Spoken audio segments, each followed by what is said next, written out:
Hi my people, mumeze neza? Reka nizere ko mumeze neza, buri wese ameze neza. Ni Sunday. Ntabwo nari najya gusenga ariko ndaza kujya gusenga saa 11, uretse ko ahantu ntuye imvura irimo kugwa ari nyinshi, nshobora kubona gusengera online. Ariko mbahaye ikaze kandi ndabashimiye ukuntu mukomeje kudutera ikaze, kudutera inkunga, mukana like, share na comment. Kandi reka nta n'ikintu kibi tuvuga. Uyu munsi rero tugiye kuvuga part 2 kuri personal experience. Ndaza kuvuga ku kuntu nabonye akazi, byari bimeze bite. Ndageza kubasangiza urugendo, ama interview nakoze, kudacika intege, ni n'ibiki nakoze mbere y'uko magera. So icyo nicyo tugiye kuza kuvugaho. Rero mbahaye ikaze, nanabashishikariza kuza kumva paka ku musozo. So mbere y'uko mva i Kigali, ndi umunyarwanda kandi ntewe ishema no kuba ndi umunyarwanda. Mbere y'uko mva i Kigali nari mfite akazi kandi n'ubundi aho muri department nari ndi hejuru, nari ndi head wa department mu bijyanye na microfinance, mu kigo cya microfinance. Nari mfite akazi keza, icyo cyo tubanza tucyemerewe, ariko numvaga mfite n'inyota yo kureba ahandi bigenda bite. So iyo ni imwe mu mpamvu yatumye mva i Kigali nkavuga ngo nje hano. Ntabwo navuye i Kigali njye kuri personal experience yanjye, ntabwo navuye i Kigali nje guhiga cyane akazi hano, cyangwa nje guhiga ubuzima cyane hano, cyangwa no kumva ko nahavuye mbere na mbere nukureba ubundi bigenda bite, ubundi hariya haba bimeze bite, se ubumenyi mfite no kwipima burakora. So ariko nanone hakazamo nuko nari nkeneye kwiga masters muri artificial intelligence, kandi ntabwo Kigali yari ihari. So icyo kiri no mu bindi bintu byampushinze. So rero niyo ndimo kugira umuntu inama, iyo ngerageza kuvuga ndabanza okay, scope y'ibyo ushaka, limitation y'ibyo wumva ushaka, noneho nyuma mbe nakugira inama. Kuko umuntu waje adafite akazi, aje guhiga akazi hano, n'umuntu waje agafite, n'umuntu waje afite imodoka agasiga imodoka i Kigali akaza hano, inama ubaha ziratandukana. Rero ni byiza ko niba ugiye kubaza umuntu umubaza ngo umubwira ngo njye meze gutya, nkeneye iki. So umuntu amenya uko abihuza. Kubaho umuntu adafite akazi ndabizi, nabibayemo. Kubaho ufite akazi ndabizi, nabibayemo. Kubaho uri head wa department nabibayemo. Kuba uhembwa amafaranga menshi nabibayemo. Kuba udahembwa menshi nabibayemo, no kuba ntacyo uhembwa nabibayemo. So izo experience zose zinyemerera kuba, ariko nk'uko nabivuze, ujye n'ubu umbajije ujye umbwira uri hehe ubu, ushaka kugera he, kugira ngo umuntu amenye nuko akugayidinga. Kuko inama uwo umuntu ugiye kuza nta kindi kintu yari afite, niyo naguha hari icyo wari ufite, biratandukana. So ndabashimiye rero, nagira ngo mere naho kuri iyo experience. So maze aha nk'uko nabivuze na head wa department, ariko ngeze hano ntabwo no kwita mba head wa department. Kandi nari narabajije abantu bambwira ko kugira ngo experience yawe hano tuba dufite muri Afurika batayibara. So nagerageje gushaka ama professional certificate ya prove ko mfite yo kwemeza ko kuko mfite experience y'imyaka 5 iza kuzamura. Ariko birumvikana nageze hano mu matariki 24 y'ukwa 10, nari naratinze, ariko nari narabwiye ishuri, kandi nk'uko nabivuze nagombaga gutanga handover ku kazi, bituma rero mbasha gutinda. Rero ariko mageze hano nahise nkacinga up, mvugisha abarimu mbabwira ko kuba naratinze just nakudisclosinga confidential information zanjye, ko n'ubundi numvaga ko batazajya bambona kenshi, ariko mu gihe mari nkaba mari, naba ndi mu ishuri nka participa, naba natanabonetse ama assignment basaba gutanga nkayatanga. So iyo nakoze akazi kari full time, nkora na full time student. Ariko igitangaje kuri njye, ntago nigaga mu umujyi umwe nabagamo n'uwo nakoragamo byari bitandukanye. Mon cher ami, nize full time nkora full time, umujyi nkoramo n'uwo nigamo hatandukanye kilometero 100 na 200. Ako kantu sinzi ukuntu, ni nko kuvuga ni ukuva i Kigali ujya i Rubavu, ariko nahagendaga amasaha 2 n'igice, nkagaruka 2 n'igice, najyaga ku ishuri nkagaruka nkaza mu mujyi, urumva amafaranga nakoreshaga. Ariko icya mbere ni uko nari nkeneye kuba nkipinga status yanjye nk'umukozi, ariko nkanakipinga status yanjye nk'umunyeshuri, kuko iyo uri umunyeshuri ukayibona akazi ugatakaza status yawe nk'umunyeshuri, n'ako kazi wagatakaza. Rero byose nagomba kubikipinga both, kandi nagomba kubona amanota meza. So rero iyo finally nabonye amanota meza byo nta kibazo, ariko icyari iko nabonye akazi nta kundi. Nkikigera hano umunsi wa mbere natangiye ku applyinga ku maposite, mbanziriza ku maposite yo hejuru, ariko nari namenya ko competition hano ari indi nini, nari namenya hari ibintu byinshi nari namenya ko nuko n'iyo waba ufite iyo professional certificate ntabwo bahita baguhereza position aho yo hejuru. So biba bisaba abaporona ukuntu bameze, akenshi usanga bagenda basimbuzanya kampani, akava muri kampani A akaza muri kampani B, nyuma akazangira kugaruka muri kampani A kugira ngo umushahara we ube uzamuke. Nuko kuntu nabivuga. Rero icyo kintu ni imbogamizi usanga ku myanya minini iri medium range, usanga iyo mbogamizi ariyo uhura nayo. So experience yo guhera hejuru y'imyaka 3, iyo mbogamizi uhura nayo usanga harimo competition, bitewe n'uko abaporone baba muvinga gutyo, ugasanga kampani ugiye gukoramo yayikozemo, so baramufata rero. Kandi n'ubu uri umunyamahanga, uri igikara, uri umunyamahanga, ntabwo ari ibintu byoroshye. Abanyanigeriya nibo bantu biyaminiye, ariko muri departement mbamo ya cyber security nta munyanigeriya n'umwe dukorana, no muri kampani nshyashya nta wundi nari nabonamo. Byumvikana ko ni competition iri hejuru, bisaba kuba uri wa muntu wiyaminiye. Nubwo nari mbivuze gutyo, ntabwo byakuca intege, uzaza ukore. Nakoze interview nyinshi, ku buryo umukongomani twabanaga yageze anyita Mr Interview, ko nakoraga interview nyinshi. Rero interview nabonye akazi mu kwa 12, naraje mu kwa 10. Barambwira baraguha, ariko ntabwo ariko kazi nari nabanje gukora, nakoze kuri network engineer, noneho bumva ibintu ndabizi, so ariko ntabwo bari kumpa akazi nk'uko biba bigoye. Nkikihagera niko kazi kari akambere.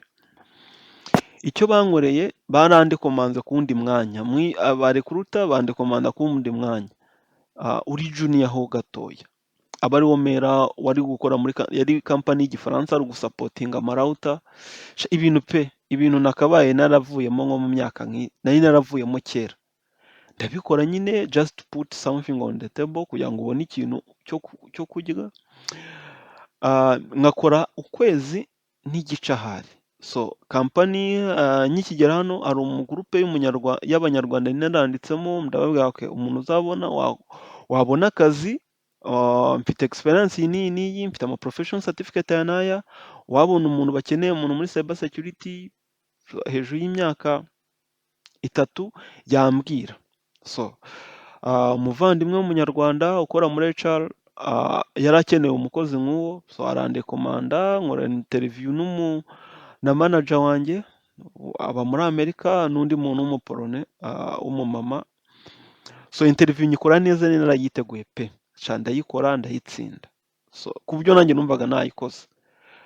So finally mbonye akazi, byansabaga ko ngomba kumuvinga nkava aho hantu nabaga, nkaza mu mujyi nyine, uko nari gukora full time, naniga full time.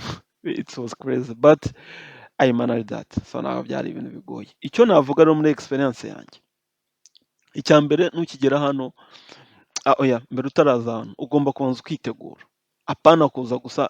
Hari umuntu uba ukubwira ngo ndashaka kujya i Burayi gusa, adafite ndaha ndashaka kujya. So icyo kintu nakugiramo inama, banza witegure, uvuge ngo ndashaka kujya i Burayi, ariko ndakoresha iki, ndakenera ibiki. So ibyo bintu ukeneye ubishake. Icya kabiri, nugera hano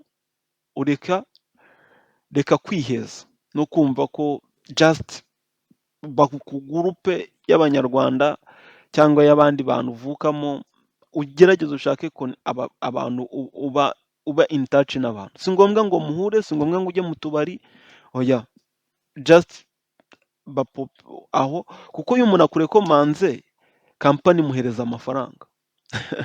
Do you get it? Ni ukuvuga ngo nawe ntabwo ari faveri gusa aba akugiriyemo, ni faveri wowe ubifitemo avantage, ariko nawe kuri side ye afitemo avantage, ko yakurekomanze bakagufata bakaguhereza offer, bakaguhereza offer ukayipasa, bakaguhereza amezi 3 bakabona uri tayari, bakaguha permanent employment. Nk'ubu njye kampani nkoramo ndi umukozi uri perimana, ubu kampani niyo yagurishwa barangura nanjye, so bananyirukanye hari ibyo amategeko ateganya, kampani ihombye hari ibyo amategeko ateganya, bakwirukanye hari ibyo amategeko ateganya. Rero nawe yakurekomanze nkawe hari avantage bamara, amafaranga bamuha, hari kampani zigeza ku 10,000 by'izorote, ni hafi miliyoni 3 z'amanyarwanda. So bitewe na position rero umuntu ariho, kandi njye ntabwo ndi kuri junior position, mpamya ko ashobora kuba baramuhaye udufaranga twiza. Rero uretse ko nanjye bitambuza ko mu gihe kizaza umuntu yamushimira ko it's an opportunity, byamfungura imiryango myinshi. Rero icyo nicyo cya mbere. Icya kabiri, icya gatatu, kugerageza kwiga, ukagerageza kwitegura, ukumva ko niba ushaka akazi, kubona akazi biragoye, ariko no kukageramo ukagaragaza experience ni ikindi. Competition ni ikintu ukeneye kuba werekana, ukeneye kuba niba uvuga ngo uri cyber security engineer, ukavuga ukaba ubivuga nyine, ukamenya field urimo, ukavuga niba ari security assessment ukaba uzizi, niba ari financial ukamenya ngo financial reporting urayumva, niba wenda ari performance management ukavuga ngo ibyo urabyumva, niba ari project management ukaba uravuga ngo urabyumva, apana byandi byo kudodekanya no guhambiranya. Hari ukuntu murana n'abanyanijera bakambwira ngo ibintu barabizi, wajya kumva ibintu arimo kukubwira ni ibintu byo mu kinyejana cya kangahe. Ntabwo kuvuga ngo urabizi bitandukanye no kuvuga ngo urabizi koko. Niba ubizi biprove, nicyo kintu bakubaza hano. You are saying that you know that, prove that. Ntabwo hano bazaguhemba amafaranga kubera ko just wavuze wa friends ko ubizi, baguhemba kuko ubizi, sibyo? So rero ni urwo rugendo rwanjye. Ntabwo nigeze njya mu ruganda, ntabwo nigeze njya nko gukora akazi kari fucking, niba batwita utuzi turi, batwita fucking job, yego, utu tuzi nyine twa job tusanzwe, ntabwo ari two nigeze nkora. Ni amahirwe nagize, mbishimira Imana. N'ibyo mvuga, niyo mpamvu ahari ngerageza kuvuga ibintu bitandukanye n'ibyo perspective y'iby'abandi bantu, ko njyewe naje automatically njya muri akazi ko kari professional.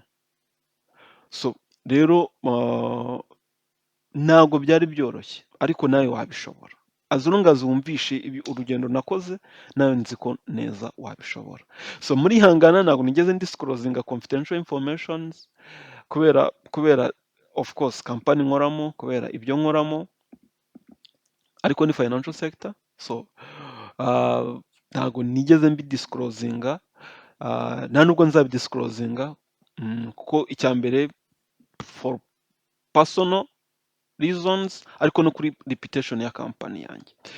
So rero ariko uko tugenda tumenyerana, so sometime we will see, twabivugaho. Ikindi navugaho, kimwe mu biba bigoye ni nk'ubu njye muri company nkoramo dukoresha Icyongereza, buri wese aba dusuppose kuvuga Icyongereza, ariko nkora ndi njye munyafurika njyenyine muri timu y'abapolone 45, dukora ibintu bitandukanye. So imagine iyo tugeze muri post, ko buriya abapolone abazungu bararuhuka cyane, usanga ari nk'igihe umuntu anywa icyayi kenshi cyane, umuntu anywa icyayi, just amakawa, amata aba ahari, imbuto ziri aho, so rero hari igihe tujya mu mapoze menshi, so bakavuga ngwino tujye kuri poze mukajyana, ariko hari igihe usanga umwe ahise avuga akantu ko mu gipolishi. Urabizi iyo urimo kuganira story, iyo urimo gutera story wasetse nakwivuna ubivuga mu kinyarwanda, you know? Rero nabo bagahita babivuga mu gipolishi, Jin, bagahita bibuka ko uhari. So ariko ntabwo mbifata nk'aho ari ikintu kiri negative, ko buri activity zose bapanze njye ndazitegura, ndazitabira. Niba hari umuporoni usezeye, amafaranga ya contribution ya gift ndayatanga. Buri kintu cyose kibaye, event yose ibaye, ntabwo nayimisinga. Ibyo rero bituma nubaka friendship, bigatuma professional skills zirazamuka, ko hari abantu baba bafite experience bamaze imyaka 15 muri company. Rero abo bantu baba bafite ibintu byinshi, baba barabyubatse, ukeneye kumva ideas zabo. Rero uburyo bwiza ni ugiye mwasinywa, ntabwo ngewe nywa inzoga, ariko mu gihe twakoze event barabizi, hari n'igihe mba n'ingengenye utanywa inzoga, so cyangwa hari undi utanywa inzoga, ariko baba bateguye ibintu biri rusange ushobora kwibonamo. Of course, kuko wenda uba uri umwe cyangwa muri babiri biragorana, ariko uretse ko nta n'umuporoni nzi utanywa inzoga, ntawe dukorana utanywa inzoga keretse wenda yari butware, yari butware nibwo atanywa inzoga, ariko akenshi iyo twahuye turaba twasabanye. So njye nabivuga ko bima avantage, ko binyinjiza ahantu nari kuzijyana. Ikindi ni security, kuko tuba twagiye ahantu hari hejuru, nta muntu wagukubita ivide, so icyo cyo ndakirinda cyane, ndakigengesera. Ntabwo nshobora gupfa kuba najya muri boîte, kuko icya mbere reka aka kantu nkavuge nkanagiremo n'abantu muri rusange. Icy'ingenzi si ukubona amafaranga ngo uyabone aka kanya, icy'ingenzi ni ukumenya kuyarinda. Rero njyewe uko njye mbifata, na level nshaka kugeraho, ntabwo binyemerera ko napfa kujya ahantu hatari secure. Ahantu nzagenda ngasanga hari umuporone warakaye, basohoye mu nzu, akandakarira, akumva ko abaporone b'abakire ni abana beza, ariko umuporone w'umukene udafite imibereho myiza yagukubita, yakurakarira, cyangwa hari n'igihe aba ataragenze yumva ko abanyafurika tuje kubatwara opportunity, rero yagukubita ikivide. Rero njye kugira ngo mbyirinde, nirinda kujya ahantu nk'aho nahura n'abantu bari aho. Niyo umuntu ansuye agakena ko mutembereza, niyo haba ari mu kabari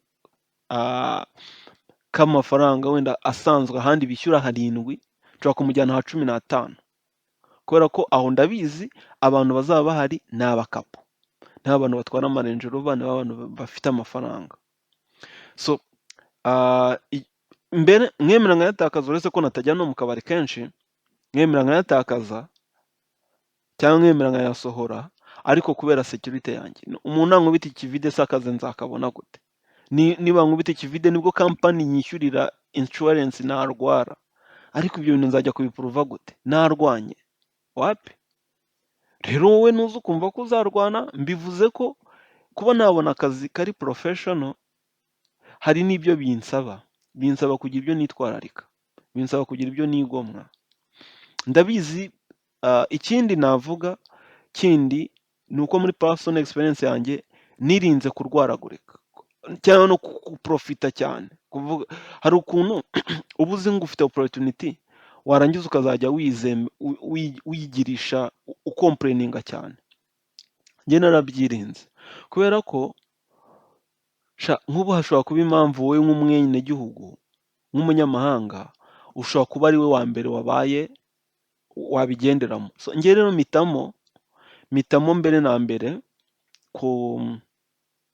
kugerageza gukora ngaca bugufi. Noneho wowe nuza ugiye mu kazi ko mu ruganda, uhembwa ku isaha, ukaza ukishinga kanyanga za hano zihendutse, ukaza ukishinga byeri za hano zihendutse kurusha amazi, ukirirwa wasinze, ejo ntujye gukora, bizarangira nabi.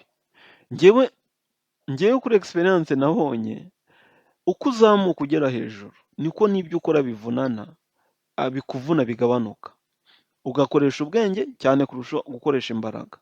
Njye nkoresha ubwenge, nshobora no kujya mu kazi ndi muri hangover kabisa, bibaye nakora kuko nta muntu sikoro baraza kumpamagara mfite assessment cyangwa ibyo nakozeho, umuntu ampamagare ashobora no kumpamagara akambaza can we talk, nkamubwira no, ariko wowe uri mu kazi uri buze guterura batiri, uri buze guconga ibindi bintu nazi, hari uko usabwa kwitwara, ntabwo uri buze kujya muri izo hangover, inywa amajuice, unywa ibintu biri fresh.